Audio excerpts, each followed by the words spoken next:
Mission Delhi, এমনটাই মনে করছে রাজনৈতিক মহল। যেভাবে ভোটে ভরাডুবির পর তৃণমূলের মধ্যে বিদ্রোহ মাথা চাড়া দিচ্ছে, তাতে অন্যতম লক্ষ্য ইন্ডিয়া জোট, বিশেষ করে কংগ্রেসের সাহায্যে তৃণমূল নেত্রীর কাছে ঘুরে দাঁড়ানোর একমাত্র পথ বলে মনে করা হচ্ছে।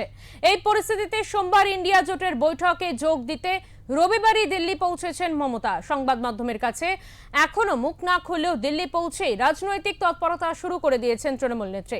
রবিবার সন্ধ্যায় অভিষেক বন্দ্যোপাধ্যায়ের দিল্লির বাসভবনে মমতার সঙ্গে দেখা করতে আসেন অরবিন্দ কেজরিওয়াল। কংগ্রেস নেতা জয়রাম রমেশ তিনি জানিয়েছেন, সোমবার ইন্ডিয়া জোটের বৈঠকে যোগ দিচ্ছে 23টি রাজনৈতিক দল। 5 রাজ্যে বিধানসভা ভোটের পর এই প্রথম বৈঠকে বসছে ইন্ডিয়া জোট। সোমবার দুপুর 12টায় দিল্লির কনস্টিটিউশন ক্লাবে বসবে বৈঠক। কিন্তু নির্বাচন পরবর্তী প্রথম বৈঠকের আগে দৃশ্যত নড়বড়ে বিরোধী শিবির।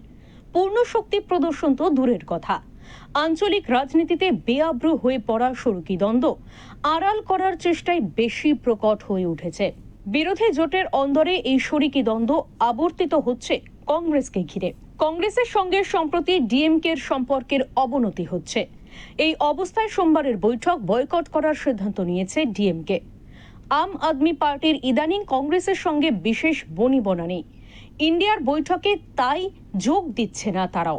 যদিও রবিবার সন্ধ্যায় দিল্লির সাউথ অ্যাভিনিউতে অভিষেক বন্দ্যোপাধ্যায়ের বাড়িতে আসেন অরবিন্দ কেজরিওয়াল।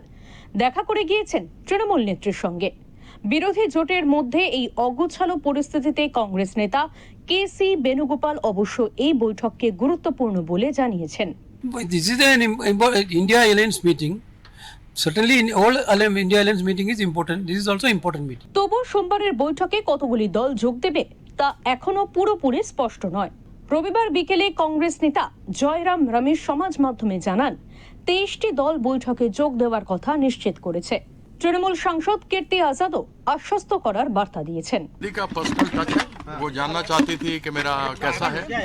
मैं श्रीलंका के अगेंस्ट 1986 में खेल रहा था, तब मेरे पीठ में चोट लगा था। दूसरी बातें भी हुई हैं, इसलिए कोई खतरा नहीं है, किसी प्रकार का कोई खतरा नहीं है। जो लोग ये एक गुब्बारा फुलाए हुए हैं जिसमें हवा भरा हुआ है, वो उसमें वो हवा है नहीं, वो पंक्चर हो जाएगा। कल साफ पता लग जाएगा, आप कल देखिएगा।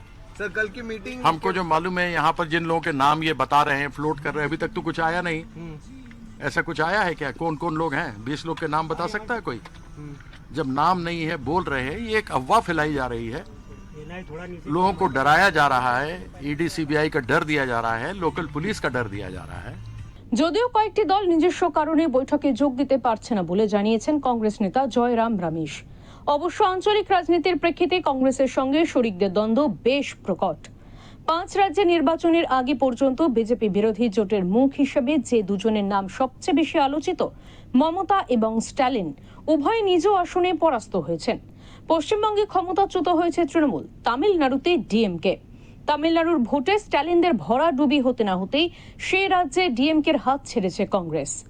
জোট বেঁধেছে টিভিকের সঙ্গে। তাই এবার বিরোধী জোটের বৈঠকও বয়কট করেছে স্ট্যালিনের দল।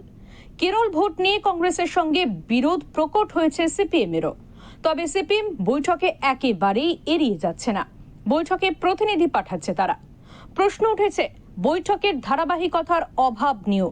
গত 10 মাসে বিরোধী জোট ইন্ডিয়ার সর্বোচ্চ স্তরের কোনো ঘোষিত বৈঠক হয়নি, শেষ হয়েছিল গত বছরের আগস্টে।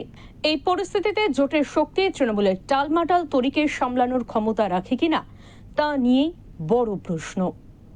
ব্যুরো রিপোর্ট, ওঙ্কার বাংলা।